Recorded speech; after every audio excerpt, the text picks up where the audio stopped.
कासापुरी जिल्हा परिषद सर्कल मधून आपला विजय झालेले आपण राष्ट्रवादी काँग्रेस पक्षाचे अजित पवार गटाचे उमेदवार होते. कसे आभार व्यक्त करणार आहे मतदारांचे?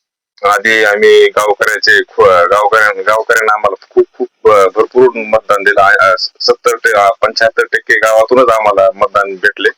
आधी गावकऱ्याचे जितके आम्हाला आभार म्हणजे व्यक्त करतात तितके कमीच आहेत. आणि ज्या बाकीच्या गावातून बी आम्हाला भरपूर मतदान भेटलेले. जवळ आसन, नाथरा, बाणेगाव, असे रामपुरी, ढालेगाव मधून बी आम्हाला लीड आहे. सगळीकडून सगळा प्रतिसाद चांगला भेटलेला आहे आम्हाला. जसं आपण म्हणले मतदारांनी आपल्याला भरघोस मतांनी विजय केलेले आहे, लीड भेटलेली आहे. मतदारांनी जसं आपल्यावर विश्वास दर्शविलेला आहे, विश्वास टाकून आपल्याला मतदान दिलेले आहे, आपण त्यांच्या विश्वासाला अविश्वास म्हणजे तडा जाऊ देणार का? त्यांची कामं वगैरे काय करणार? नाही, काम आम्ही खूप करणार. म्हणजे आमच्या राजेश दादा आमदार आहेत. आमदाराच्या अत्यंत आम्ही जवळचा कार्यकर्ता आहे आणि हर्षवर्धनवर बी खूप प्रेम करतात आमदार साहेब. त्याच्यामुळं आमदार साहेबाच्या माध्यमातून मंत्रालयातून आम्ही आधी शेतरस्ते ते आधी भरपूर शेतरस्त्याला आधी जास्तीत जास्त प्राधान्य देणार.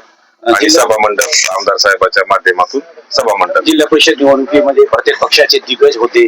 आपल्याला असं वाटलं होतं की इतक्या रणधुमाळीमध्ये कोणत्या रणधुमाळीमध्ये आपला विजय होणारच? 100% वाटला. गावकऱ्याच्या आशीर्वादानं मला सकाळी 10 वाजता गावकऱ्यानं प्रेम दिलं.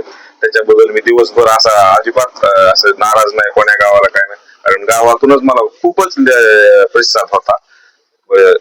12 तर 80% गाव आमच्या पाठीमागं होतं. त्या विरोधक उमेदवाराला मतदानच किती पडले आमच्या गावातून.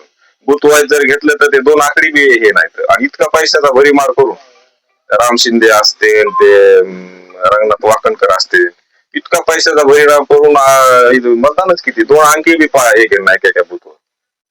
त्याच्यामुळे मला 100% विजय खात्रीच होती.